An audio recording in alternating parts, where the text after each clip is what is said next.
Good evening, everyone, and welcome to another Shenandoah Esports broadcast. It's Tuesday night. It's a crisp 8 p.m., and my name's Chase Newcomb. I'm joined tonight by Brennan Moss. Brennan, how you doing? Doing fantastic on this Wednesday night, Chase. Wednesday. It's not Tuesday. It's Wednesday. It's been a long week, man. I apologize. Yeah, Wednesday night. My Lord. It happens. It happens. It's a long week, but it's also an exciting night, not just a long night, because we have our first regular season Tekken action coming in live from the Shenandoah Arena. On Jaw, as they might say, because we are following our player Jaw as he goes through bracket, hopefully claiming victory from the jaws of defeat. Ooh, those are some fantastic I threw a lot at you at the beginning. Threw a lot, but it's exciting because obviously I was the last person that competed on for Tekken for SU. And so it's exciting to be on the other side of things. I get to commentate Tekken for the first time. I was a Street Fighter commentator, but I'm just really excited. First week of regular season, we haven't had fighting games on in forever on stream, so I'm just happy. Yeah, I was super pumped coming into today as well, and really honored to be on broadcast introducing Tekken with you this upcoming semester.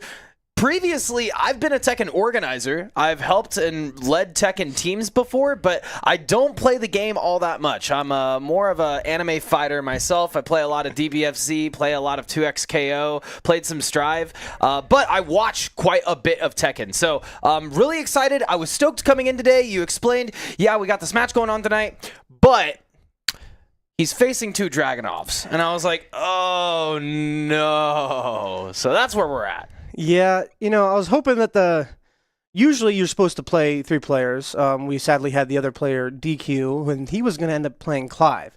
And I was excited for that simply because throw a little bit of spice in. But no, we are going to have a rushdown matchup all the way through. Yeah, so CFGC, you obviously competed in it before. They changed some things going into this season. Run us through a little bit of what that format looks like. Okay, so it's still mostly similar because the first few weeks of CFGC are seeding. They're just all straight up seeding. You're playing people way above your skill level. You're playing people way below your skill level just to find out exactly where they need to set you schedule-wise. Sure. And these regular season matchups are now a result of the matches that Ken's have been going through the past few weeks. Yeah, okay, so I think I follow. And at the end of the season, if I understand correctly, there's a big tournament, and then it kind of goes into a double elimination bracket similar to like traditional fighting games. Yes. But we're not there yet, right? We're still in the Swiss seeding. You're facing people kind of your own skill level on a week-by-week basis. Cool. And this is week 3, 4? I believe this is week 4 week 4 total, but week 1 of the regular season. Okay, week 1 of the regular season. Yes. So we really are right in the action. And that's so interesting, too, because CFGC starts a little bit later than all of the other leagues. And most other leagues, we're like in week 4 now, but this is right at the beginning of the season. And I actually love that. Taking the time at the beginning of the season, focusing on the season and the seeding, making sure that when you go into bracket, you are seeded properly. Because if there's something that we know about fighting games players, they will riot if their seeding is even 1% off. They will. They are very, very adamant about it being correct. And I think the interesting thing is, compared to a lot of other collegiate leagues and collegiate esports out there, usually seeding is based off of prior seasons. So it could be a thing where somebody that doesn't normally get seeded that high just catches fire during the weeks of seeding, and they're just playing well, and they get seeded pretty high, and then they have to deal with a lot of players at the skill level that they don't normally have to. And I talked to Ja a little bit before this. His goal going into this season, especially at least week 1, is to not let the seeding matches get to him, because he was mentioning that the last few weeks of seeding, he faced a lot of players that are, God of Destruction area, when he's more so in around the 220,000 power level area of Tekken, of the Tekken ring system, and he didn't win very many matches there towards the end of seeding. So what his goal is going into these matches is just keep his composure, try his best to maintain that baseline emotional composure. Composure, yeah. Composure is a very good word for this, but to try and have a good start to the season. Yeah, I mean, you don't want to go into your season with that mentality of, oh, I've already lost all my seeding matches. This doesn't matter. I have a low seed. Mentality certainly seeps its way into a lot of fighting games players' play style, and it can definitely corrupt your season very early if you're not careful or adamant about, getting in early, making sure that you're ready for your match, eating ahead of time. And it was awesome getting in early tonight.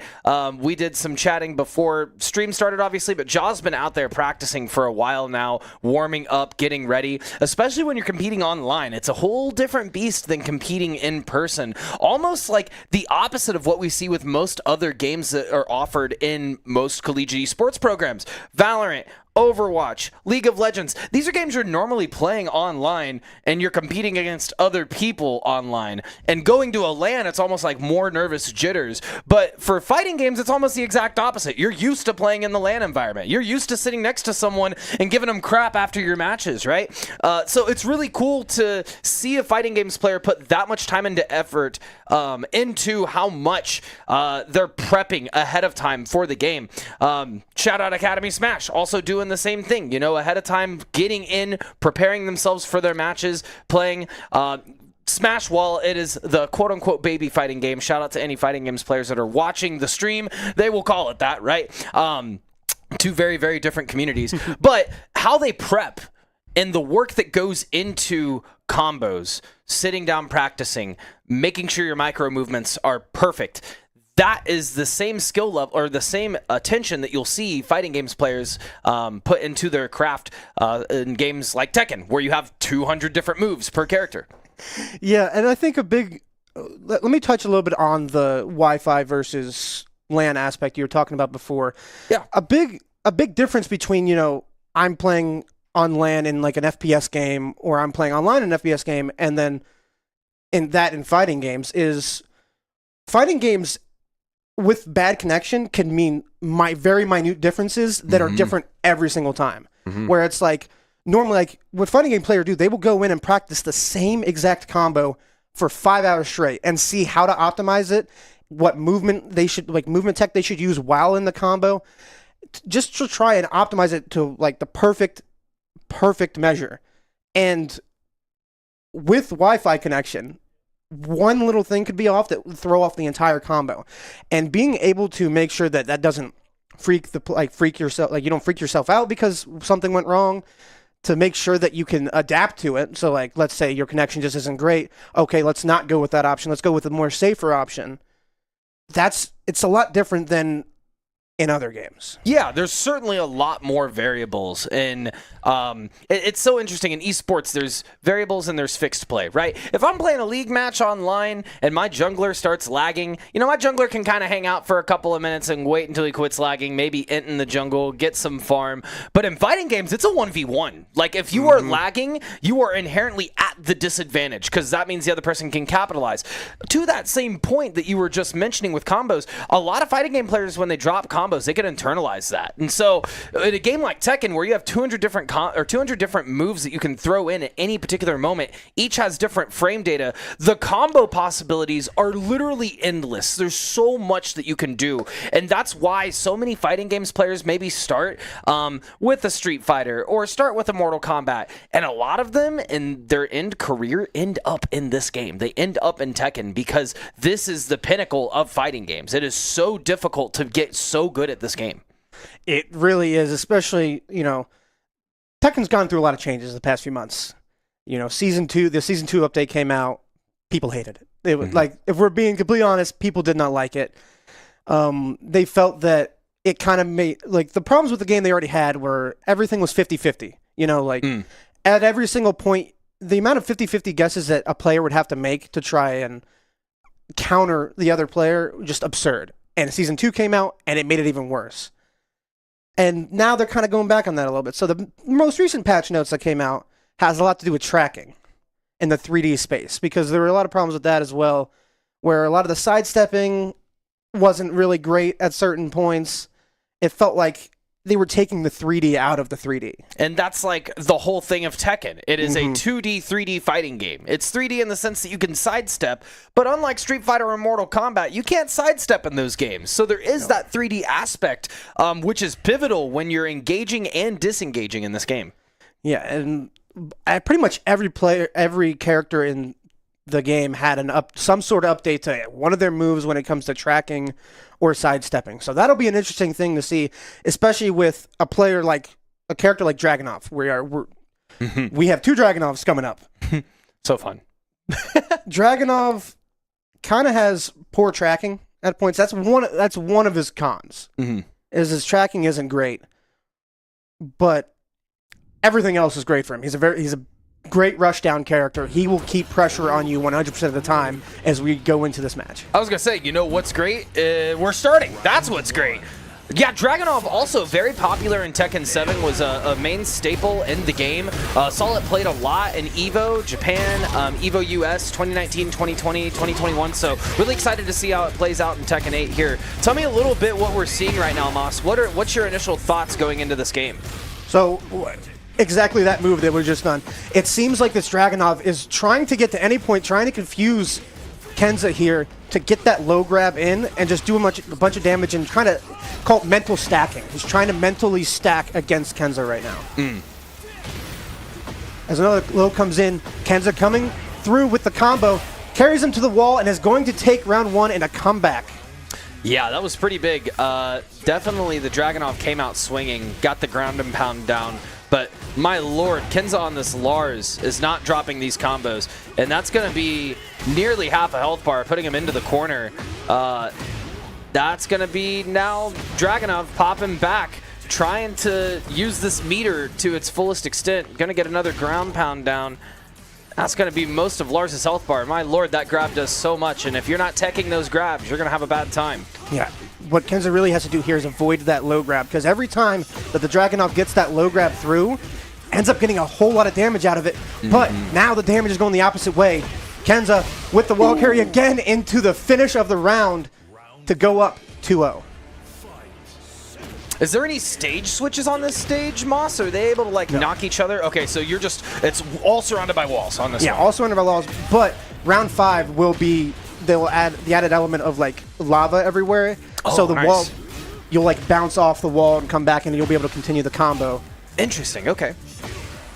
Yeah, my lord, keeping up the pressure, waiting and mixing up these options. Lars is doing a great job of remaining patient, seeing where they have the advantage, and that is just knowing frame data in Tekken.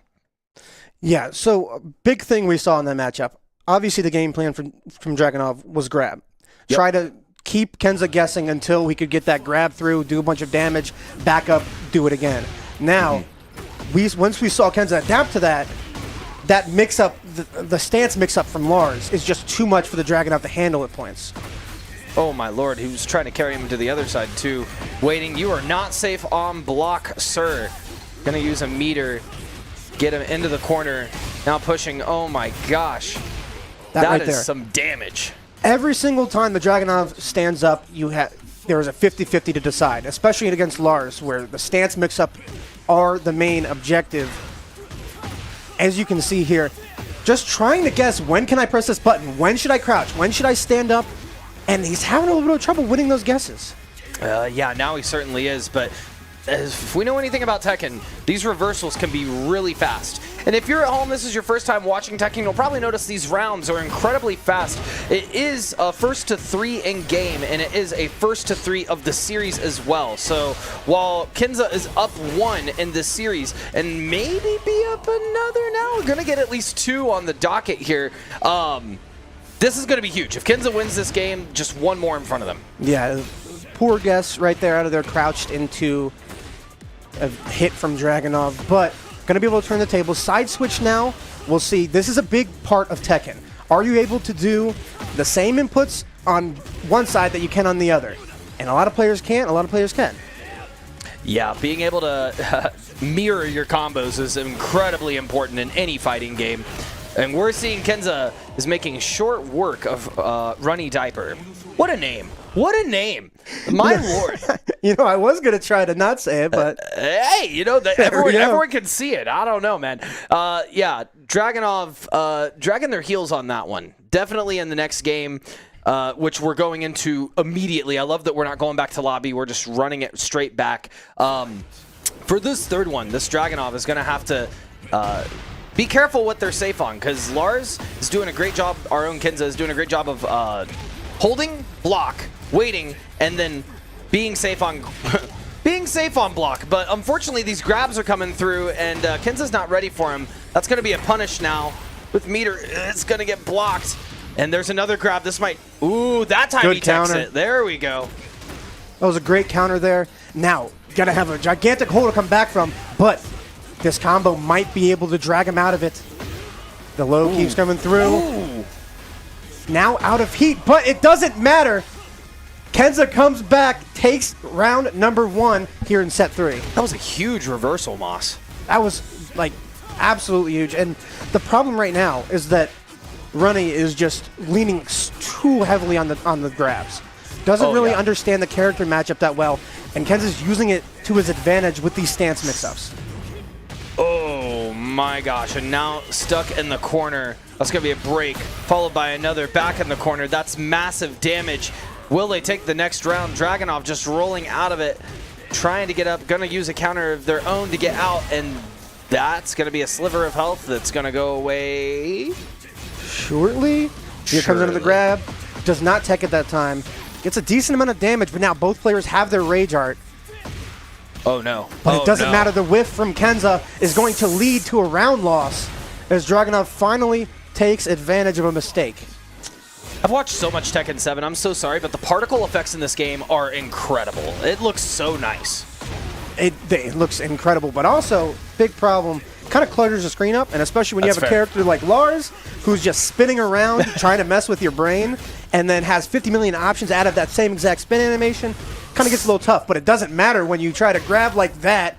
Now, what's going to have to happen here is Dragunov's going to have to slow down a little bit, make sure not to get hit by that Rage Art, or a combo like this. Ooh. The pressure just unrelenting here from Kenza, taking about 50% of damage off of that one combo, but it doesn't matter. The mix-up, the 2 punches into the low, going to take another round here.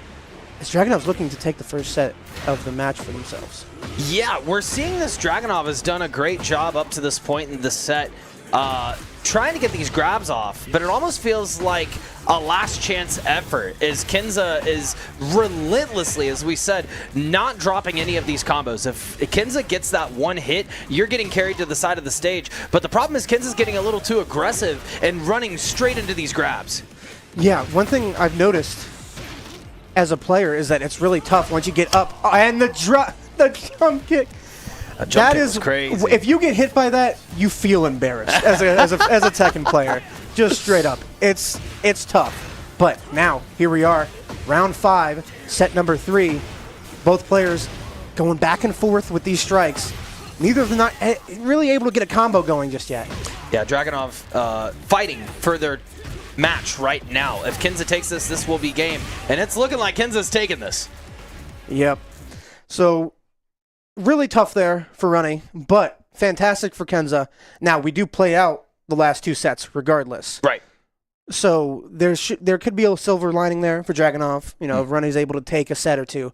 But we never really saw Runny's game plan evolve from the grabs. Right. Go straight to the grabs. Try to mix them up until you can get to the grab. Ooh, that's a new move. We've not seen that one yet. We have not seen that one yet. Lars's big thing is stance mix-ups and also just making you guess. Like, what do you can't really, what do you do in that situation? It's hard to decide. Crouched up, Oh, and you get taken out. that's a tough time. Yeah, Tekken is so specific with its movements too. If you're blocking, if you're trying to block a right-handed move, you got to block with right. Same with left, same with low left and right. So there are 4 different mix options in the game, which create a lot of different counterplay. But there's not much counterplay to be had if you can't block at all, like we just saw with the perfect there coming out from Kenza. There was absolutely zero counter. And it feels like after that close matchup, the pressure, a lot of the times the pressure, when you okay, I won the set, I won my 3. Now I kind of feel like I can feel relaxed. And we're seeing it right here. As it goes down 50%, but it doesn't matter. We're now carrying Dragunov to the other side of the stage. Dragunov's doing the same back to us. That's going to be another low grab, the specialty that we've seen from them. You'd think that they play more of a character that plays a lot more grab heavy. Dragunov isn't really a grab heavy character to my knowledge.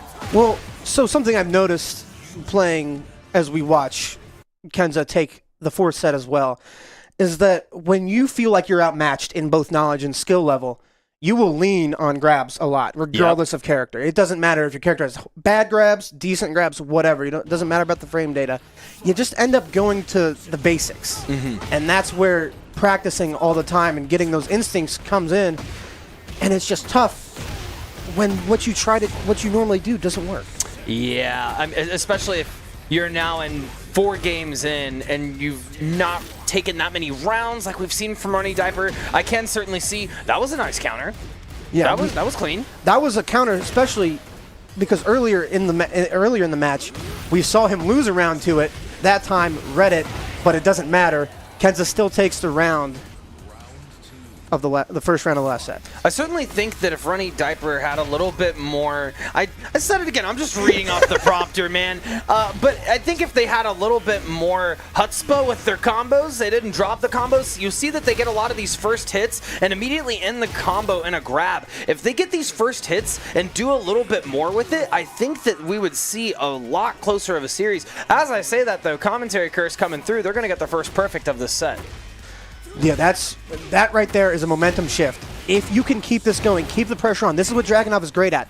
You want to mix them up. You want to rush down. You do not want to give Lars any time to press buttons.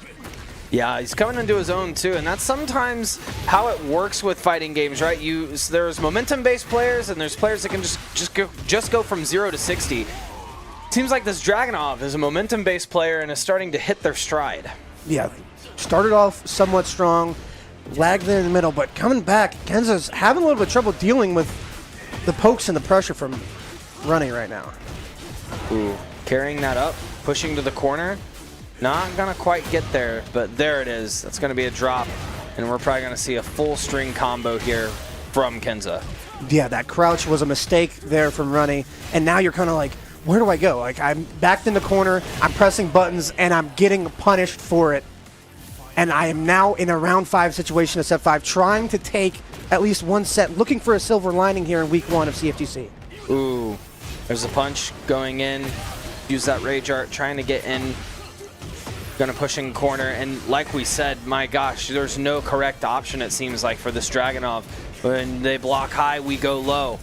Kenza doing a great job of keeping up with the pressure, but finding themselves now in the corner. There's only so much that they can block. And you're not able to block the low as Kenza's going to take all 5 sets there against Runny. And in great fashion. Love the skin he's using. That's a great costume. That is a great costume. I wonder if it's X-Men inspired. It could be. It does look a little like color, Beast, right? Like the color. Yeah. At least the color, the colorway. But yeah, great work there from Kenza. Mentioned before, struggled a little bit in the last seeding matches. Wanted to start off strong here, but also didn't want to let anything get to him mentally, and I think he did just that. Yeah, when you play at the higher level of fighting games as well, sometimes you don't want to show off what combos you have until you get a little later into the bracket. So since we're still in the seeding phase, I wouldn't be surprised if Kenza is just relying more on those B&B combos, the bread and butters, to get the sets that they need to take, remain on top, and then later in the season, we might see him, pull out that sauce. Yeah, this is a long season. There's a lot of matches. You will see players evolve constantly throughout CFGC.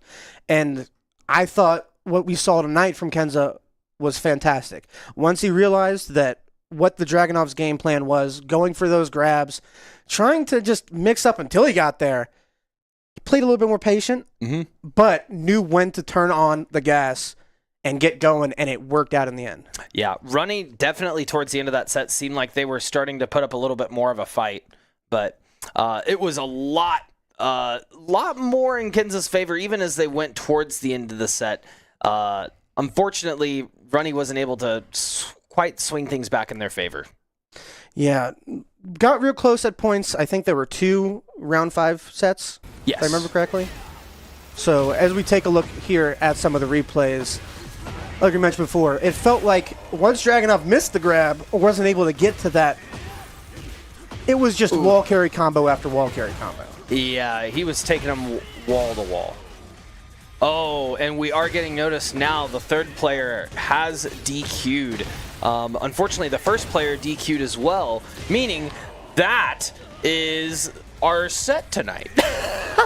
But I mean, look at these combos though. What an incredible set to watch. It's so refreshing to see the level of talent that we have in the Shenandoah program. Some talent goes unnoticed. Like you said, you were in CFGC last season, so you probably felt that as a fighting game player. Sometimes you came into the arena, you played, and you know, you were maybe by yourself in that regard, or you had your coaches around you, your players, your staff, but there's none of that online presence. So it's really cool that we're able to get in on nights like this, cast Jaw, see his progression throughout the season, and put some shining light on those players that are those individual sort of gameplay players. Yeah, and when you play an individual esport like this, all the pressure is on yourself. Mm-hmm. So being able to get on stream, it feels good because when you win, it feels like that was all you. Yep. You know, it's a little bit of that ego. Fighting game players, it'd be like that. It'd be like that. That's just how it is, and it's exciting. You know, every mistake is on you, but every accomplishment is also on you. Yeah, it's incredible to see the level of talent that we have. Going into tonight, I genuinely had not seen Ja play before, and that was the thing, right? Like I said, I've watched a lot of fighting games, but I've never seen them play specifically. So I'm pretty impressed by what they were able to show us just in this first week, and I'm really excited, like brimming with joy to follow their progress for the rest of the season. I am extremely excited there as well because fantastic work. Talked to him before, told me his game plan, executed the game plan, very adaptable throughout. Fantastic play tonight from Kenza. Yeah, and these replays are just clean as well. Shout out to the prod throwing this together, getting replays for the stream throughout the series. Just absolutely wonderful pressure from Kenza tonight. Unable, didn't really waver too much. You know, there was a little bit there in the middle where once he got the 3 sets, you know, it wasn't too difficult. Then it's like, oh, okay, yeah, I can relax a little bit now. I don't need to try too hard. But you also don't, with it being seeding, because I know, if I'm not mistaken, it's Swiss at the beginning of the bracket, and then we get into that double elim. So for the seeding right now, like, you want to go 5-0, right? You want to carry that. You want to have the higher seed, so when the bracket flips, if you're 1 seed, you're going up against the bottom seed. That's an easy first round. Exactly what you would want. And like I was talking about, once you get that, like, those 2 last sets, they matter. But once you get that 3-0, it kind of feels like there's all that pressure is off your shoulders. Mm-hmm. And I felt like sometimes I would just play better after I had already lost or after I had already won. Oh, yeah, 100%. Like, sometimes the pressure, like they say, pressure makes diamonds. Mm-hmm. But also sometimes when you don't have that pressure, it's like Goku taking off the leg weights and jumping around, right? You're like, okay, I got this. I can do this. I'm no worries whatsoever. Mm-hmm. But that's Ja taking the 5-0 to start out the season. That's pretty impressive. That's really impressive. Went out there, did exactly what they said they were going to do, won 5-0. Yeah, so we're going to have to see how they do next week. Tune in next Wednesday. We have some more action coming to you for Tekken. We also have fall break coming up this upcoming week, so broadcast and some, there might be some changes in the schedule, but this is not all that we have tonight. We do have Rocket League coming up later on the docket, so stay tuned, and we will be back with some Rocket League action a little later.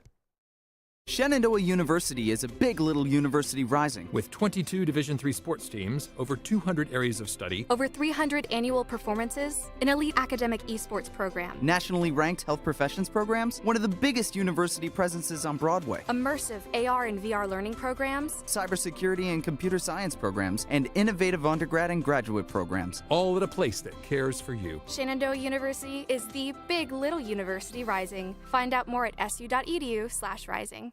We have the Esports Arena right here on campus in Winchester, Virginia, and this facility acts as the hub for all esports activity at Shenandoah University. Students are able to use this space not just for competition and practices, but also as a living learning community and a sandbox for them to come and explore and practice and try out things related to and through esports in the gaming industry, so that they're getting that hands-on learning and the skills necessary to help them find a career by the time they graduate. We also have the professional level broadcast production booth, where we do all of our broadcasting and production, from casting of our games that we play right here on campus to working with outside entities to record footage for them as well. In addition to the space that we have here in the Esports Arena is the Esports War Room. Our students get to use that space for studying, but also outside projects. So our students get to use this space for professional development and the academic side of our esports program, which is such a critical component to go with that competitive element that we have. So we combine all of our facilities at Shenandoah University with competition, community, and career preparation. We have over 250 days of programming, and there's something for everybody, and we want you to be part of it.